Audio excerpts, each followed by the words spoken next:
I have received pilot funding from the Myasthenia Gravis Foundation to do this, and a little bit of pilot funding from my institute, and we're working on getting NIH to back this as well. So I actually wanted to start by getting you guys involved. So what are the health benefits of exercise? Core strength. Okay, so I heard one. So we can get a lot of core strength, which is going to be important for balance. It's going to be important to maintain our activities.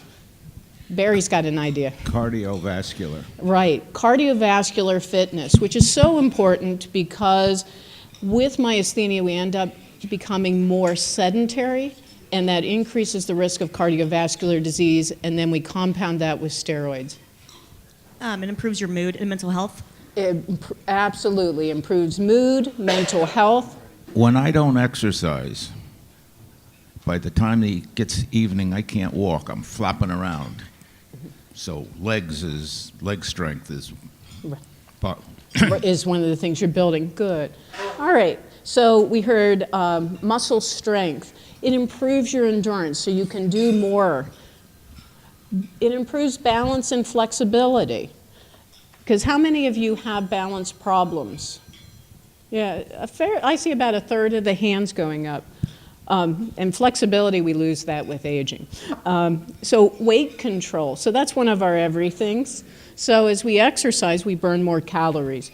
It can improve cardiovascular health, reduce blood pressure, improve glucose control, improve your mood, reduce stress. There's also new studies showing that it improves our memory and concentration.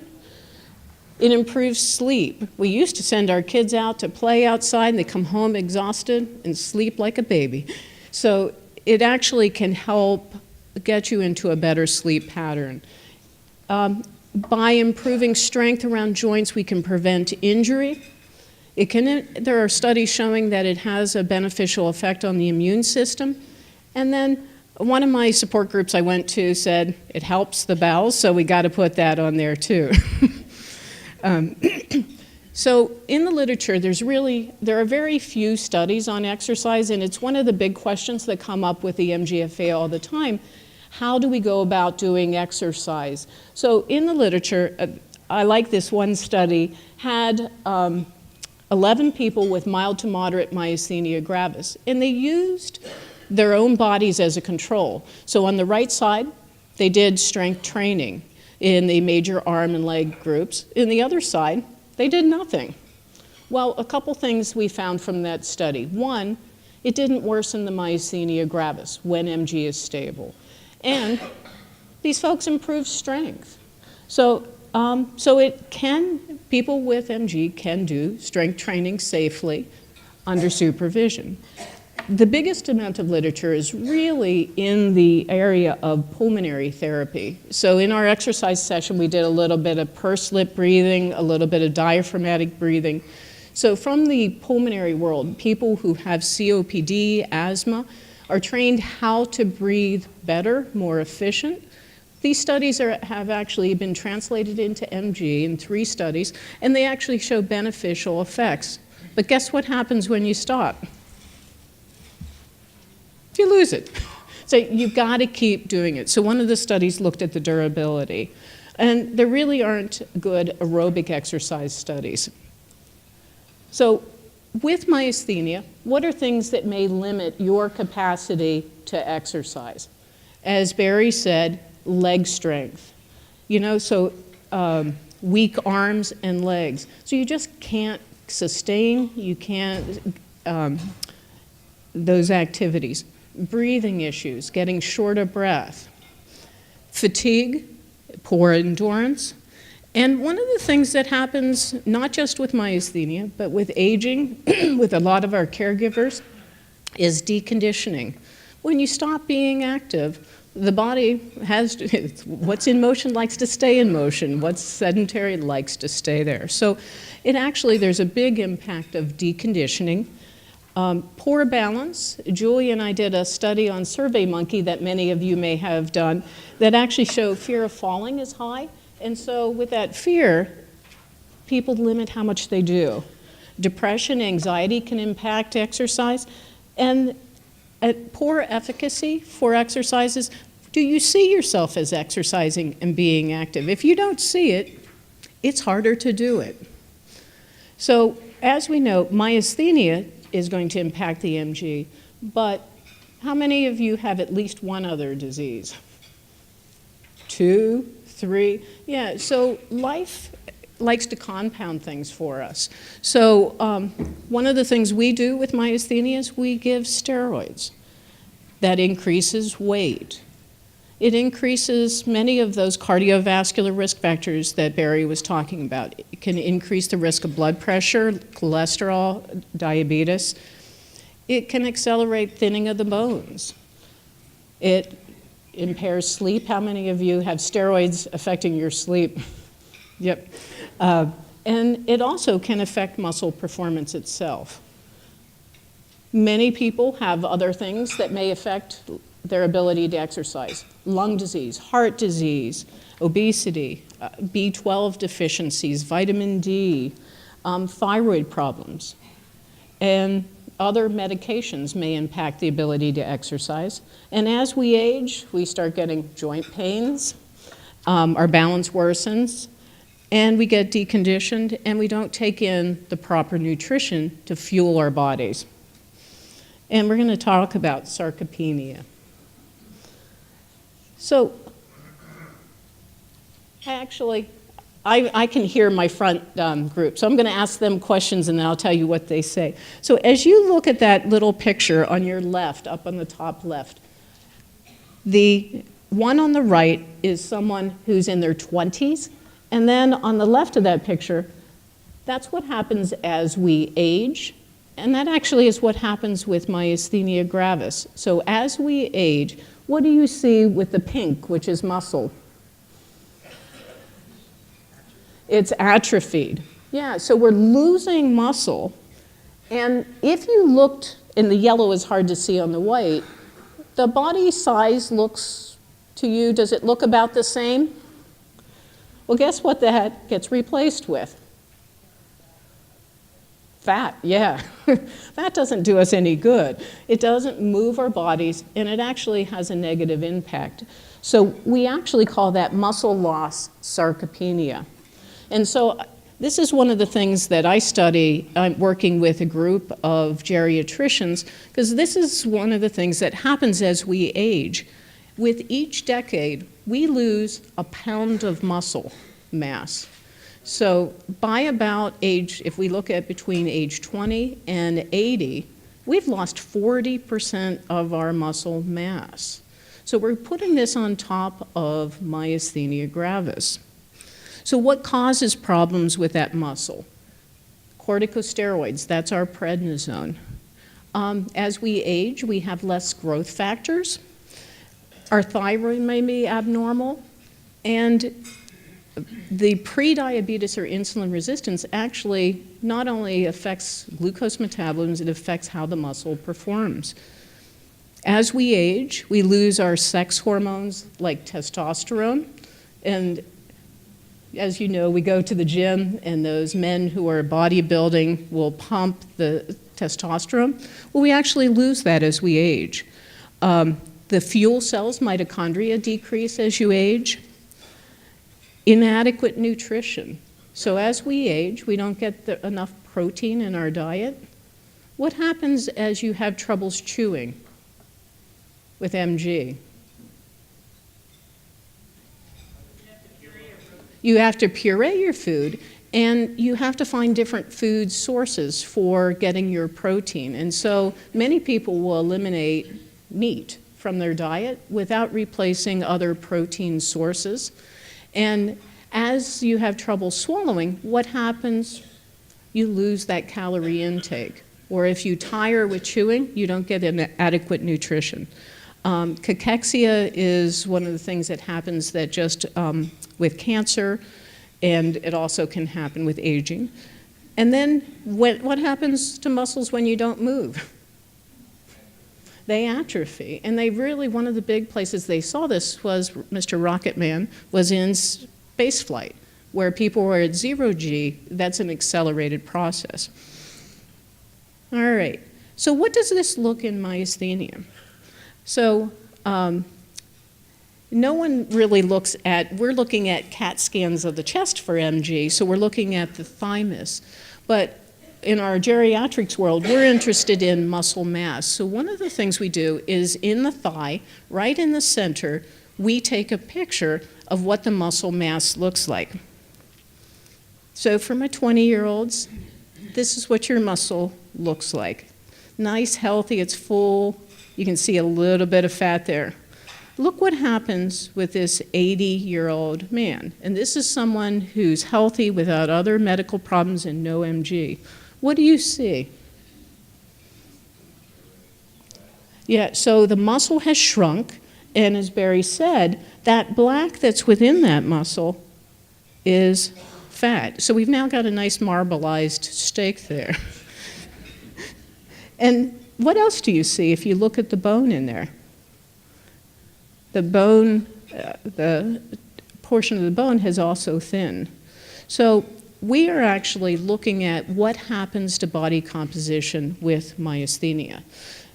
So we've actually changed the way we do the CAT scans so there are less radiation, so they aren't quite as crisp.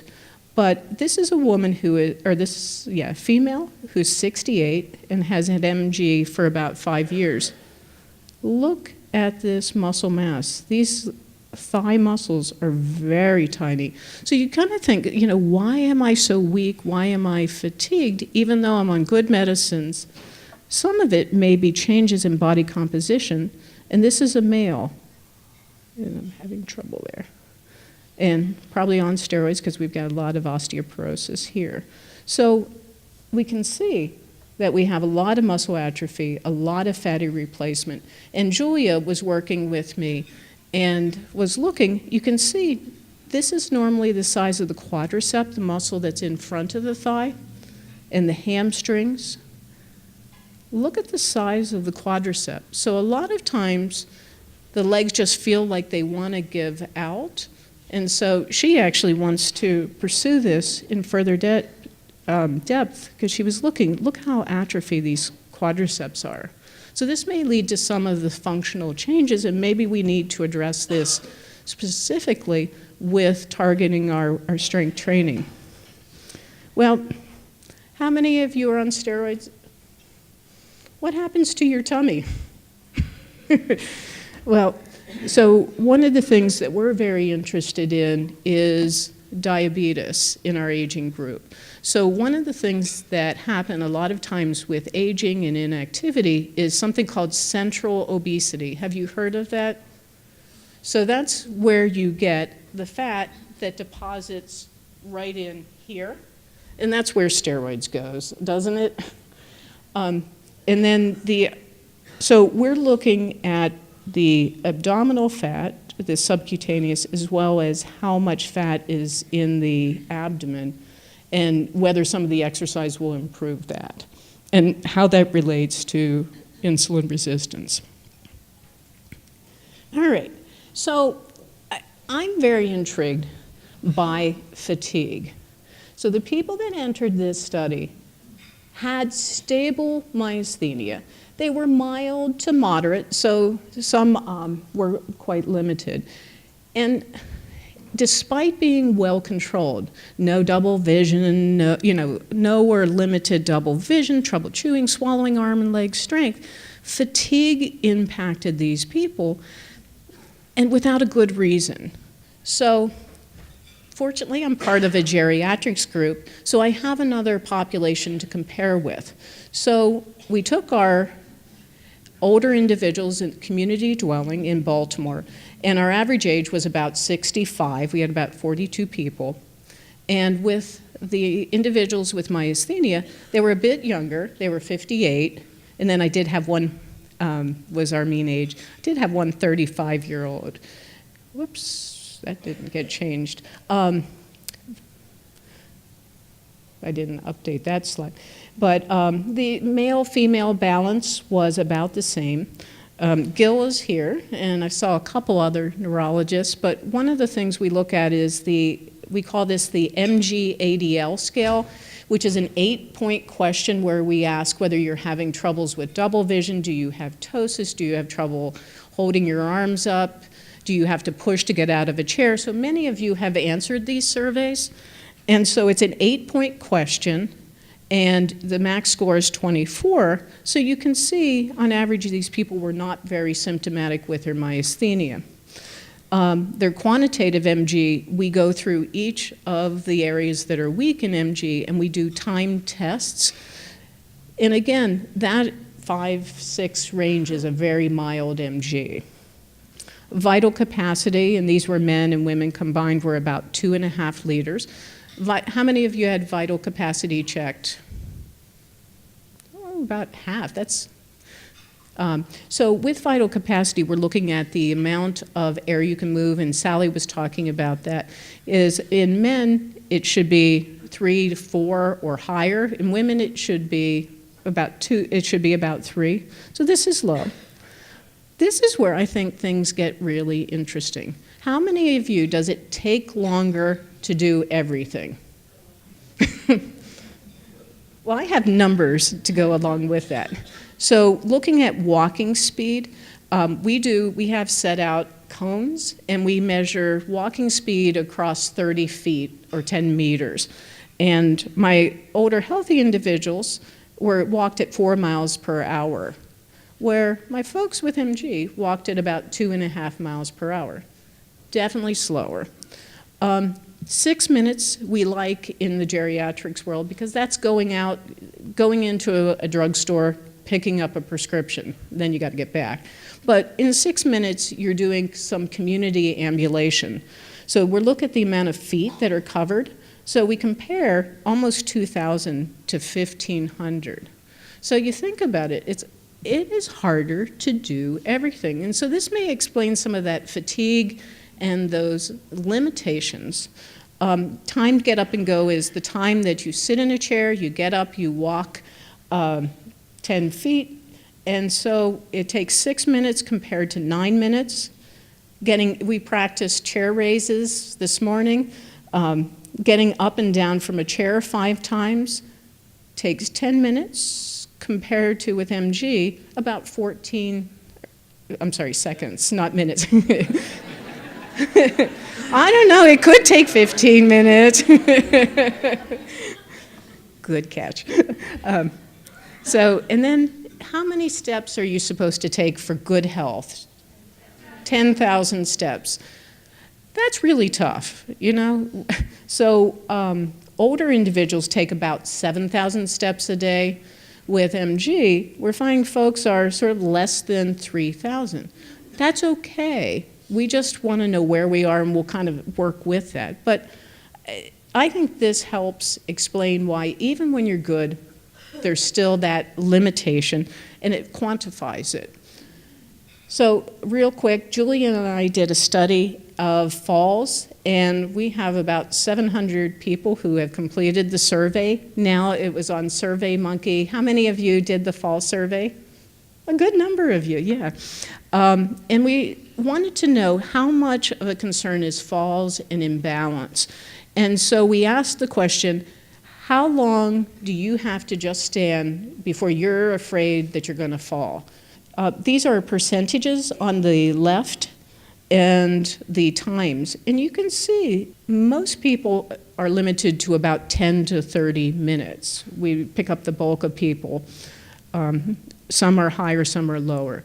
Numbers of falls in the past year, 30% had no falls, 30% had 1 to 3, but we still have a large majority of folks who are having 4 to more than 10 falls each year. Walking, how long can you walk before you're afraid those legs are going to give out? Well, we had about 25% of folks who said just a few feet before they felt like they were going to fall. And then we got up to 35% just with a few blocks. So this describes some of the limitations.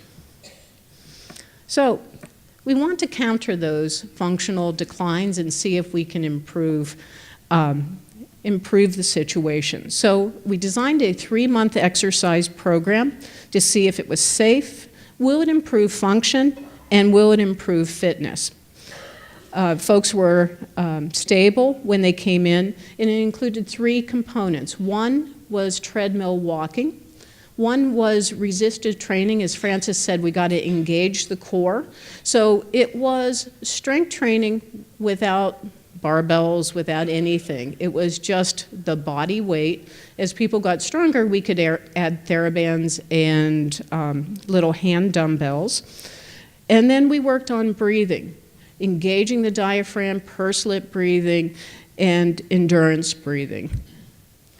So because this was done in the gym and this was the first study and you're putting people on treadmills, I needed to make sure it was safe. Before we started, we did a treadmill stress test.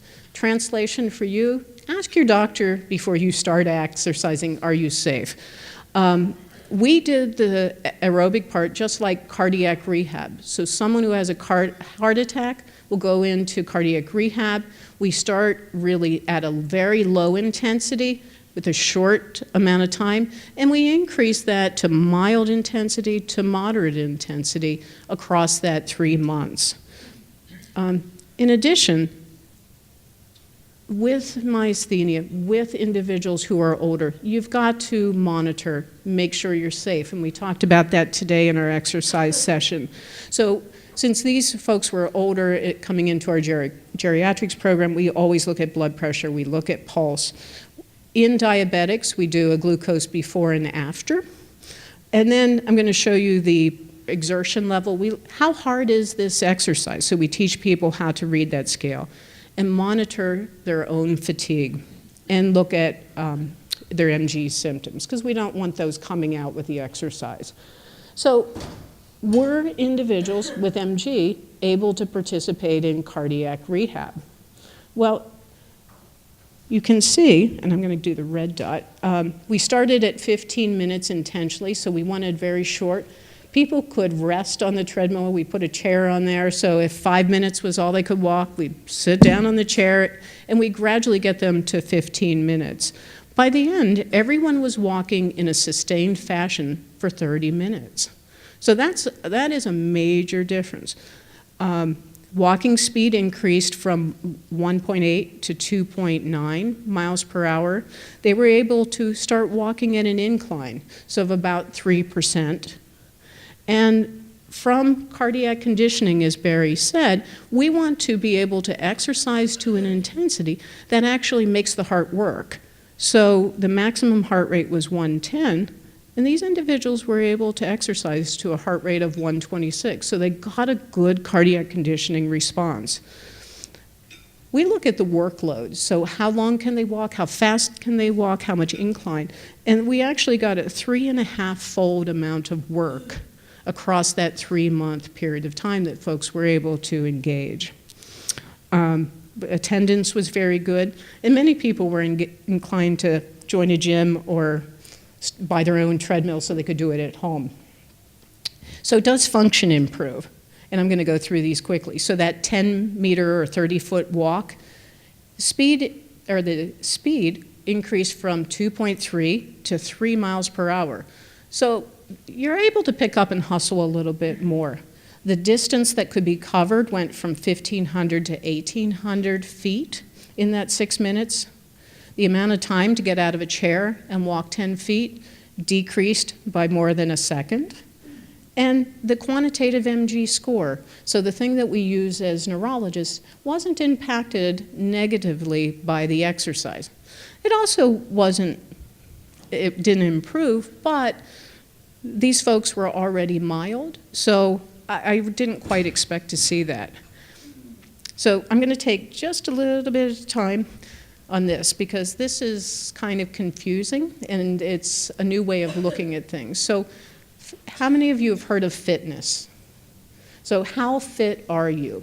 So Lance Armstrong is just, when he was running all those races and all our marathoners, they have fitness levels that are like 60, 70. Younger are much more fit than we get as we get older, so we kind of lose that over age. So I wanted to know, with those same folks who we looked at the functional performance, how much oxygen can you use when you work at your maximum capacity?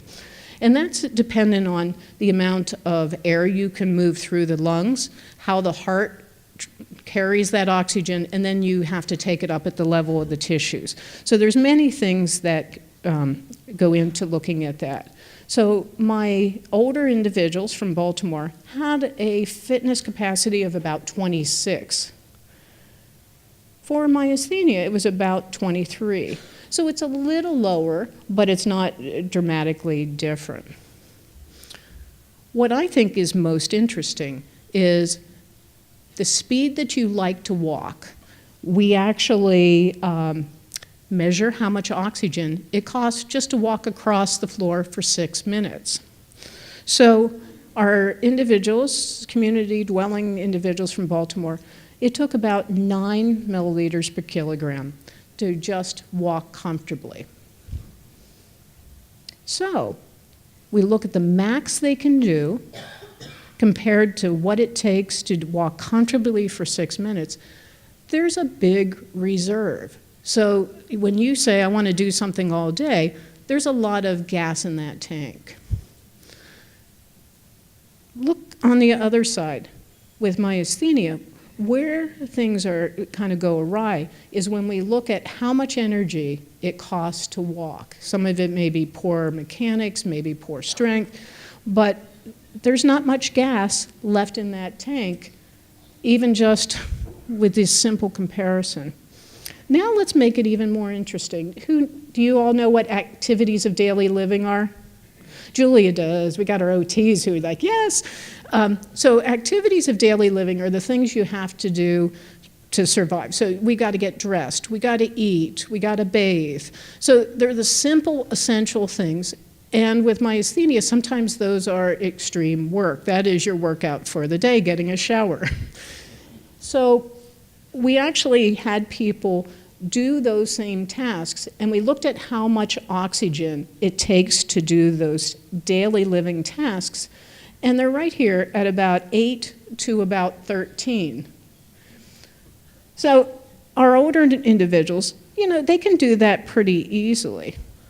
Look at the cost of where we are just walking. And we're not brushing teeth, we're not dressing, we're not showering, we're not doing all those other things for activities of daily living. Social Security disability says for COPD, which is the asthma of adults, or that if someone has a fitness level of 17.5 for their peak capacity, that's disability. So, we're not too far off of that. So, can we make that better with exercise? So, peak fitness really didn't change too much, but these are individuals who were very deconditioned. And things don't happen overnight. It's a short program, it's 3 months. So possibly if we kept this going for another 3 months, maybe we would see it. And so that's one of our new questions. The peak walking speed increased, and METS is that same workload increased. And I find this really exciting. So I didn't tell you about this. So while people have the mask and we're looking at how much oxygen they use, we actually look at the ventilatory capacity. How much air are you moving as you do the task? So if you can't move a lot of air, you're going to be restricted. So we started at about 77 liters per minute when people walked as hard and fast as they could. That improved with the walking in the training program, where vital capacity didn't. So even though the fitness didn't change, we kind of have a hint at efficiency improving. So let's look at that. So remember we had that mask, we were looking at what regular walking, how much oxygen cost is that? What's really neat is it starts at 15, but after the exercise program, we go to 11. So we're now within that ADL scale of 8 to 13. So the cost of walking is so much less after the exercise program. And the capacity is that peak minus how much gas is in the tank, and we want a smaller number. You're not using as much of the gas. That got better. So when you're walking normal and your heart rate goes up, it suggests that's exercise. So the more fit you are, the lower the heart rate will be. So the heart rate came down. It was less exercise to just walk across the room for 6 minutes. And the amount of air it took improved. So, and this is the percentage of that. So we see that exercise also not only improves fitness a little bit, it improves the efficiency. We're now trying to take this beyond Baltimore into remote exercise, and this is something Julia was helping me with. So we actually, if you look, there's a little iPad here. So we actually have an exercise video that has these same exercises we did this morning. They're fundamental to activities. They're very task specific to improve balance, improve fitness. And as we talked this morning, it's not just about doing exercise. It's about doing it well with the proper form, because those body mechanics may help improve some of the efficiency. So they follow a little movie. That movie is easier than looking at little pans of paper that have, here's your exercise, and you go home and you forget what you're supposed to do. And then we use the camera to actually do some remote coaching. And we also use it to improve body mechanics. So this is our exercise program with the beginning entry exercises, and then it just starts a movie. But what we like to do is give visual feedback. And so this is what we suggest a forward lunge should look like. This is, unfortunately, this is one of my individuals with stroke who, I can't make this, who has a little bit of spasticity or tightness. So we wanted him to get the leg forward. We want him standing upright. So to see what you're actually doing, because most of us have no idea what we're doing when we're exercising and what we look like.